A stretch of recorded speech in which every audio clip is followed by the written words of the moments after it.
Hey boys, welcome back to some more Nrl Supercoach. It's going to be the round 24 preview, and we've got a for one, we're getting into the real latter parts of the season. So some big decisions to make. Now this time of the year, obviously different for some, but it's more to do with now who you captain and vice captain, I guess, and who do you sit and who do you start. It's honestly, I don't want to harp on about it, but this is why I don't particularly like the back end of Supercoach seasons. Like, I can understand where people sort of fade off from Supercoach because, let's be real, most people have basically the same teams. Obviously there's a couple of differences here and there, but everybody who's still playing and going pretty well, they have very similar players, and it's just to throw the fucking dice, dude. It's who do you nail the captaincy, and do you nail who do you sit out of your gun center wings or 2 RFs or whatever. And there's obviously some strategy to it, but it is the part of the Supercoach season where I do sort of it loses me a little bit, and I don't really know.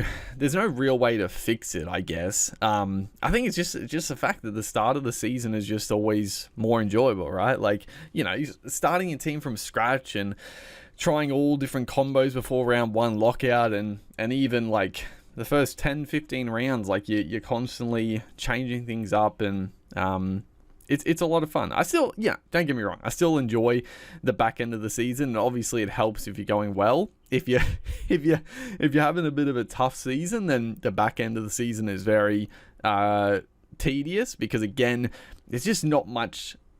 There isn't a whole lot you can really do to make ground unless you get a miraculous captaincy. But if you're going well and you're in the hunt for, your head-to-heads or even just a good overall ranking, then it puts more emphasis on it. But we raveled on too much about that. Let's get into some of the key components. So again, like I said, the trades, depending on your position, I think it's very mixed this year. Obviously, I think there's a stack of people with no trades. I think there's a lot of people like me that have 1 or 2, and then I'm sure there's a good amount of people that have 3+, 4+, maybe even more.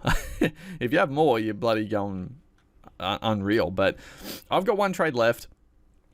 It was sort of, the original plan was to have 2 trades for basically the final round, or if there was issues preceding that. But it was sort of an issue the week ago where Val Holmes was suspended, and also we needed to get Jared Croker out of the team. It wasn't like urgent, but we ended up bringing in in my mind, the 2 best center wing options in Klokstad and Marju. Now that almost turned into the biggest disaster of all time.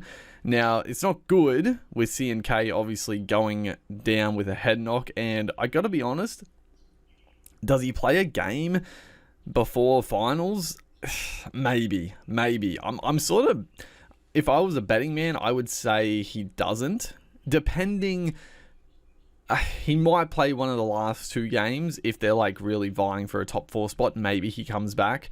But if I was putting money on it, honestly, I would think CNK is probably going to be out until the finals. And even then, I don't know, maybe he doesn't play the finals depending how it goes. But he's obviously had concussion issues in the past, and even more so this year. He's obviously had a couple of bad ones. So not great, but we've got backline depth. We've actually got plenty of backline depth, so it's fine. And the other point is we've got 1 trade. So it's not bad because so many people own CNK, so it actually it's not good, but it's not necessarily bad for us. The other one, Greg Marju, who we brought in, he scored 53. Thank the Lord, he scored that late try. He probably had one of, if not the, it's hard to say the worst wing performances of all time, but it's got to be up there. If he didn't score that try, it would be in one of the top that I've ever seen. He just had an absolute shocker. His work rate was down. his handling was poor. Defensively, he came up with some shockers. Zarko just absolutely fucking torched him all day. But he got the last laugh in the end, and he scored a try. So we got out of that one okay, and thankfully he has not been dropped, which I was gotta be honest, I was slightly nervous, but I think Bradman Best actually with team lists is out this week, so Nrl Supercoach comes in, which I don't think necessarily. It might hurt him a little bit because, I mean, they do have a good matchup again against the Dogs, obviously. And Tuala, a very solid replacement, but obviously not. I mean, it's weird because Bradman Best he's always been noted as a ball hog. So Tuala might have a bit more skill with just passing, but Tuala obviously isn't as dangerous with ball in hand, so he's probably not going to create the same opportunities that Bradman Best does. So, I don't know. I think it might be a bit negligible in terms of Marju's scoring, and obviously Ponga just feeding him good footy out there, hopefully. But other sit starts, there's nothing. The only other major one, Piakora going back to the bench. Obviously, it's a bit. This was sort of the time Ricky was meant to be coming back. It's just a bit unfortunate that Piakora missed 2 games with sickness in this time. He's made over 200k. Has he made? When did he actually? What was the starting price? 280. I think I got him at 280, didn't I? So he's made a stack of cash since we bought him in. We've actually got a couple of his biggest scores, not last week, but a few weeks ago we got some of his biggest scores, which is nice. So he's done a great job. He's gone back to the bench, and it'll be interesting to see what they do with him. It's good for this week because he's got like a -30 break even. So even if he only plays like 20 minutes, he's still going to make cash. But depending on minutes, he could turn into a bit of a issue. So again, it depends. It depends what happens. What I'm thinking is that I think either Capewell might just get a spell in the game, or Capewell moves more into the middle at certain points and Piakora goes onto the edge, or maybe Ricky, coming back from injury, just plays less minutes. So it'll be interesting to see what happens there, but it makes it a little tricky with Piakora. So let's say, I mean, at the end of the day, right, if we use the trade earlier than we wanted to get rid of Piakora, if he becomes a bit of a nightmare on the bench, right? Actually, no, I think the Broncos, it's actually not too bad because the Broncos, they play the Eels this week and then they have the bye, don't they? Yeah, they have the bye. So he's not going to be a nightmare next week. And then round 26, I wouldn't care about trading him out. Because again, like even if there's big carnage in the last week, at most you're going to have 2 trades to use anyway. Like surely if you have a boost, you could have 3, but who the fuck has a boost left? I mean, I'm sure someone does, but let's say you got 2 trades left in the final week. You can only make 2 trades anyway. So if we make the one trade of Piakora out for round 26, if he's still on the bench, I guess the thing, we could bolster our depth a little bit. Who is? We obviously don't have a lot of cash, so it would be freaking lovely if Piakora could come and play decent minutes, and if you could just jag an attacking stat to get a decent price rise again this week, it'd be beautiful. But let's have a look. So at the moment we've got 480k. Let's say we got 500k because he's going to go up. He is going to go up a bit of cash this week. 500k is probably a little bit unders. He'll probably be a bit over that. But let's have a look at 500k players. So fuck me, Kalamatangi is down at 430 now. Unfortunately, he's probably going to start going up in price. And he actually has a buy in round 26. So Kalamatangi probably not, but man, he's gone downhill. Who else have we got as a sneaky one? Luciano Leilua, how is he? I haven't really kept up to date with Leilua. He was sort of just mid, wasn't he? Just averaging 50s. I mean, the scores aren't too shabby, honestly. I mean, a lot of 60s there, a couple of 30s. But just sort of looking at a depth guy. He doesn't have to be an absolute world beater, but just someone for depth in that potential second to last and last round. Oh, Connolly Lemuelu. Oh, man.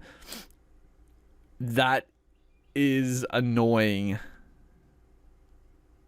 Maybe. It's annoying because he scored 92. So he's probably got a really low break even this week and he's potentially going to go up a lot. But, so let's say we got 500k. Lemuelu is definitely going to go up more than 500k. If Piacora, honestly, if next week I have enough to go Piacora to Connolly Lemuelu, I will lock that bad boy straight in. For a couple of reasons. One, Lemuelu playing 80 minutes on the edge has been superb. And two, he's dual second center wing in 2RF. Now it doesn't actually, well, yeah, the dual actually doesn't the dual doesn't really matter too much because we've got no duals in our center wing, but still I actually still think he's a very handy pickup because the Dolphins I think have a good run home as well. They've got, yeah, it's not bad. After this week, Tigers, Cowboys, Warriors, it's not the worst. Okay, so yeah, the game before, that's right, he got that 6 because he was actually, yeah. Actually, he might not go up that much because he had 72, 77, so he would have had a really low break even, but he only got 6. So he went up in price. Then he got, it's skew if, so I don't know. I'll have to check his break even, but I wouldn't hate doing that. Just a week, probably earlier than what I would like. Although, the thing about it, right, do you worry about doing that, or do you just wait for the last round? We'll go through the rest of them quickly. Any other standouts, and then I'll talk about what I just thought about. Hill Maluki back. Anyone else? Josh Schuster. Fucking Jack Bird. I mean, shit, dude. In the last couple of rounds, if Jack Bird was getting a start, I don't know. He can score well, but it's just the injury, really. I mean, there's a couple of options. Fucking Zach Hoskins down to 55 points. Honestly, fucking Zach Hosking. Okay, so instead of doing that, I actually think Hosking, because and this is what I was going to talk about. We'll talk about it at the same time now. Nathan Cleary is probably the main guy I'm worried about getting rested, right? And it's not for the last round of the season. Now, I don't think he will, but it's definitely a high chance. So if Cleary gets rested, it's not necessarily like the end of it, right? Because I've got Nico Hines to cover him, but you definitely want another gun halfback. Like, it's just a big trade-off not to have 2 gun halfbacks in Supercoach nowadays. So saving the trade for potentially Cleary resting, I think, is probably more valuable, and getting in like a Sean Johnson, or even just someone who has a really good matchup, just a bit of a pod play could be nice. Anyone, I mean, even like a Latrell Mitchell could get rested, you never know. So saving the trade for one of those big boys in the final round to get rested, and then trading them off to another keeper for the last round is probably more advisable. And Zach Hosking,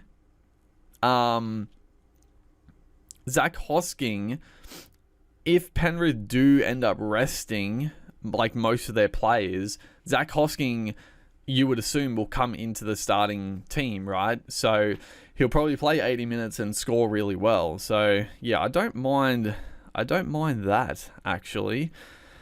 And yeah, I mean, I'm sure there's a couple of guys that'll come up. Fucking Josh Curran, dude. Josh Curran.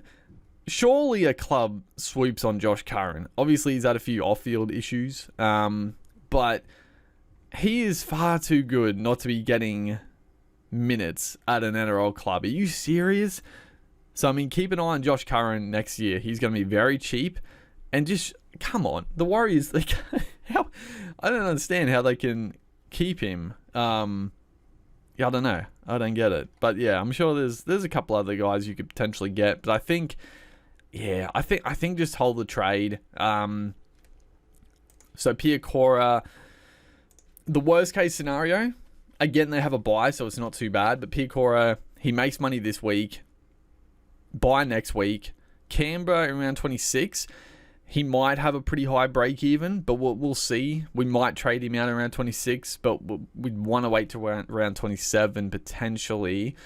But yeah, hopefully around 26 he doesn't lose money, or he still has a pretty low break even. He could still make money, and then we trade him off in round 27, or we trade off one of the guns who is rested. I think that's the play. I think that's the play. Now, I talked about that for longer than I thought I was going to, but let's get into this week, shall we? Let's get into this week. So, big decisions.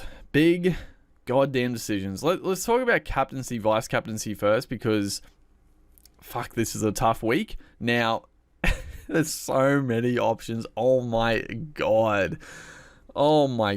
So, Cleary and Hines are like 10 out of 10 choices. Nathan Cleary obviously up against Manly, who he's done very well against. Manly are very depleted in the forward pack. They haven't been great. There's a lot of good things going for Penrith here. Luai is actually out. Luai and Kenny are both out in this game, which I don't know. I mean, you would assume Cleary will just get more of the football with Luai being out. Like, you would assume Salmon will go to 5'8", I think. And yeah, Cleary would just run the show. So obviously Cleary is a great shout.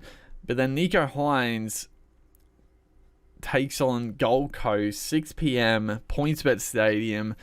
The Titans, I think Kieran Foran's out, and Sam Verrills. Is Kieran Foran out? I actually don't remember. I'll have to have a look at that, but that's a damn good matchup. I actually think, looking at those two games, I think I prefer Hines as VC.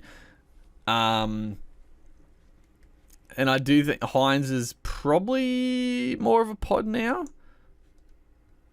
The ownership's probably going to be a little bit skewed because obviously a lot of people stop playing, but 41% for Cleary, Hines I meant, and I think Hines is a more pod. I think a lot of people traded out Hines and probably got in Cleary or potentially Johnson.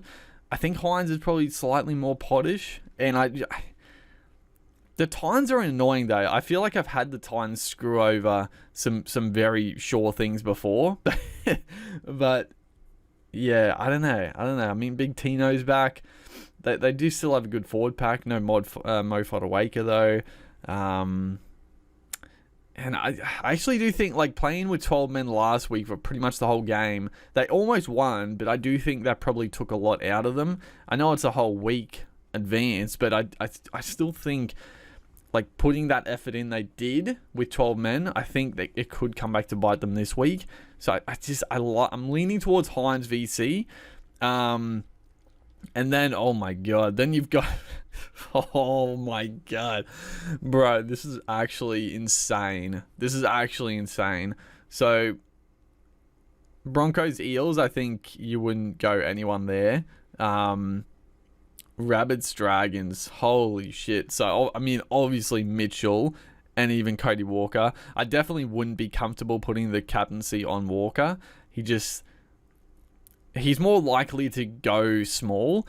Latrell Mitchell, you just feel like he's close. Like, he hasn't really had any major attacking stats in his 2 weeks back, but he's scored really well. He's been heavily involved, and they take on the Dragons. I mean, the Rabbits do have quite a few middle forwards out. Like, Arrow's going to be out. I think Totola's still out. Burgess is out. I think Arrow's out anyway with the back issues, but they've got a lot of forwards out. So, it'll impact but still. And then Warriors Tigers. So, I mean, if you're a Sean Johnson owner, then it's good. I'd probably, I mean, depends what other players you have. If I still had Johnson, I don't know. I still feel like Johnson, even against worse teams, I don't know. I can feel the Tigers coming up for this game and the Warriors not doing crash hot with no CNK. I still think the Warriors will win, but with no CNK, I wouldn't be that confident captaining Shawnee boy. Roosters Dolphins, even that, I mean, it's a pretty good matchup for like a Tedesco, even a Manu, but you wouldn't do it with the other options. Melbourne Raiders, again, Harry Grant, Cameron Munster are really good for this, but with the other options, they're not quite on level. The last game of the round, Newcastle v the Dogs. Kalen Ponga has been on another goddamn level. He's been insane. Even this gone week, he scored 121. I was so frustrated watching this game because he just wasn't getting the ball. But he ended up getting it a few times and he got 121 points. Like, he's just been on fire. My God, 100, even fucking against, like, his game's back, bro. 92, 95, 47 against Penrith is pretty damn good. 180 against the Dogs last time. Oh, fuck. Oh, no. This is the week I fucking dread, dude, because it comes down so much to who you captain. Ponga, I just got to be honest, Ponga is just such a nervous captain, though, because of the head knocks. Like, I don't like to factor in player injuries and this and that, but Ponga he just has been so susceptible to head knocks, and having him as captain in your final game of the round, like, it worked last week, and did I captain him the week before? I can't remember, but it's worked. It's worked for a long time now, but I don't know. I honestly, I'm so torn. If I was, who do I, out of all of these, my favorites are probably Ponga and Hines as the VCC, but then Latrell Mitchell against the Dragons is so good. Fuck, man, this is a nightmare. This is an actual nightmare. I don't know what to do. It's one of those weeks where you're probably hoping your VC just goes bonkers and then you don't have the worry about your captain. That would be lovely, but I'm leaning Hines VC, captain Ponga, but I don't know, 3 o'clock, I might keep an eye on that one because I just feel Mitchell is about to go insane. You know, we brought him in early a couple of weeks ago. He hasn't quite repaid the faith. He's gone well. He's gone very well. 70s, but I just feel it. I feel like it's coming, and I also feel like Ponga is due for a bit of a lower one. I mean, the Doggies have I think they got basically full strength team. Like, they should be better than they were last time for sure. So, I might switch to that. I don't love it, but I do love it. But that's what I'm going to do for now. It could change. I still think Hines VC is just too good to pass up. I mean, you could go Mitchell VC on Ponga, because I mean, who's more likely, Hines or?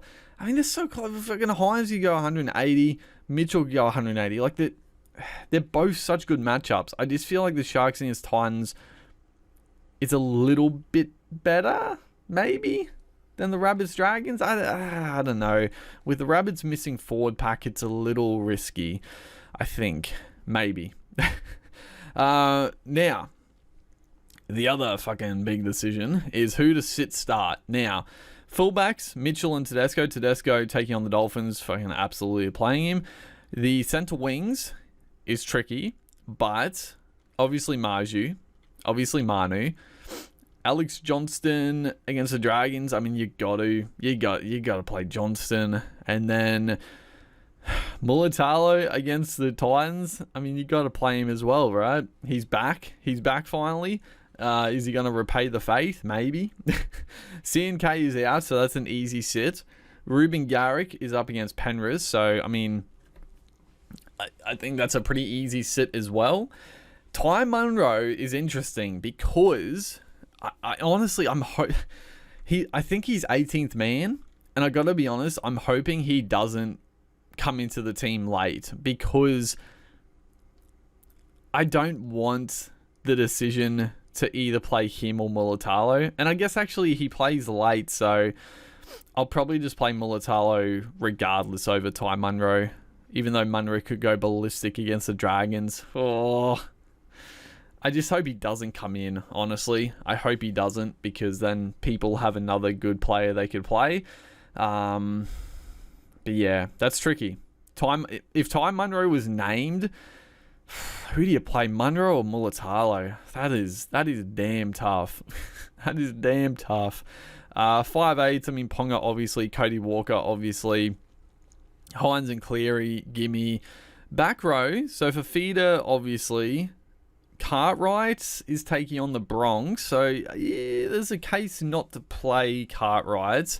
But I still think Cartwright's pretty matchup proof, just because his base has been really good and he is a guy that just throws offloads. And the Broncos have been good defensively, but it's not so much that they stop offloads, it's more that their scramble and just their goal line defense is really good. So I can still see Cartwright throwing a few offloads and basing well. I mean, Nikora against Titans, absolutely. Piakora, no. Bateman, no. Even though I thought Bateman's an okay play if you need to, but I wouldn't. And then Harris, I still think you sit Harris. I don't know. Fuck, man. He got that, I think I said try assist last video, but he got that try to bump him up. But he's only scored another try. He's only scored back-to-back tries, right? Surely not. Surely not. I probably prefer the starters we got over Harris. I just think you go with that. Tarpany and Horsburgh.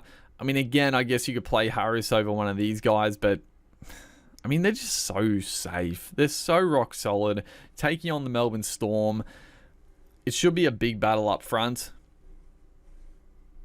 Yeah, I think you go Tarpany and Horsburgh over Harris still. And then Harry Grant, you play over Cook, I think. So well, actually, no, we got another reserve. Okay, so our reserves, Tedesco, Walker, Cleary, and then it's out of, this is where it gets tricky. There's the safe options of Cook and Harris, or even Bateman for that matter, potentially, but Cook or Harris, and then there's the upside of Ty Munro. I think you go Munro, honestly. If Munro, and that actually works out pretty well. It's too many fucking Rabbitohs. Don't get me wrong, having that many Rabbitohs in the one Supercoach team, it's very unlikely that they all go gangbusters, but hopefully they put 70 on and do. But I think if Munro gets named, I think you play him over Cook just for the upside. If he doesn't, then you just play Cook and hope he goes well. Yeah, or I guess, well, I mean, the Warriors Tigers game is after, so we could still play Harris over Cook. I don't know. I think it's pretty negligible. So I think actually it's pretty okay. The sit starts sort of sit themselves this week. It's a pretty good sit start week. Honestly, the CNK being out makes it a lot easier, because it's fucking, bro, if CNK was in, I guess I'd just play CNK as my fourth reserve over Ty Munro. Take on the Tigers. So it wouldn't be that much more difficult, but it would still be a decision to make if we wanted to sit someone else like a Johnson or Mulatalo potentially over Munro or Cook. But I like that. Again, the only real decision now is captain, vice captains, and I still think I'm pretty happy with what we've got here. I could definitely change Mitchell to Ponga. I need to have another look at the team list, look at the forward packs. But I like Hines over Cleary.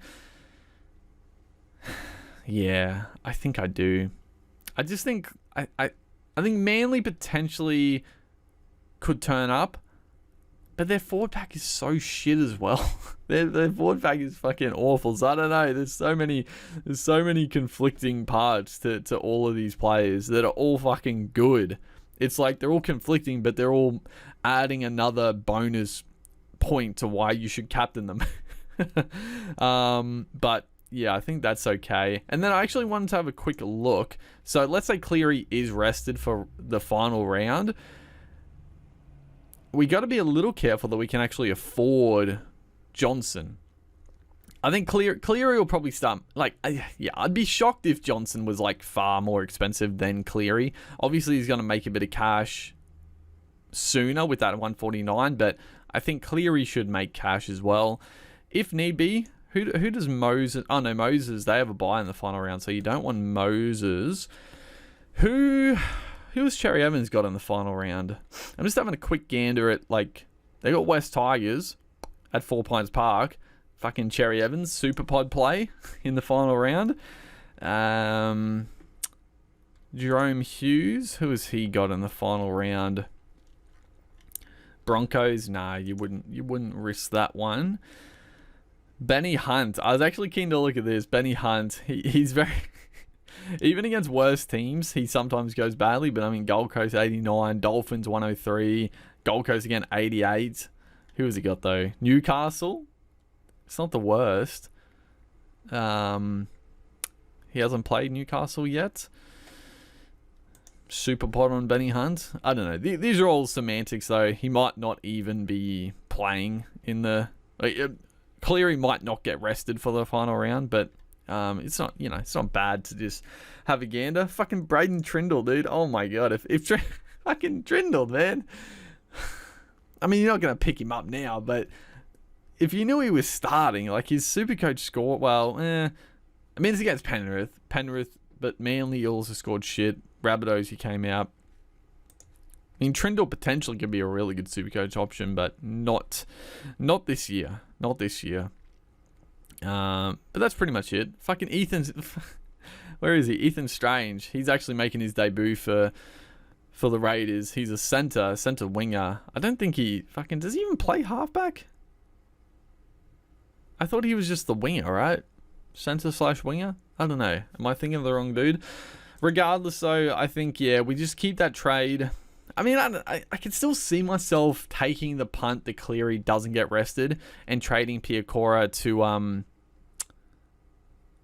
who was I looking at? Fuck, who was it? Damn it. Who was it?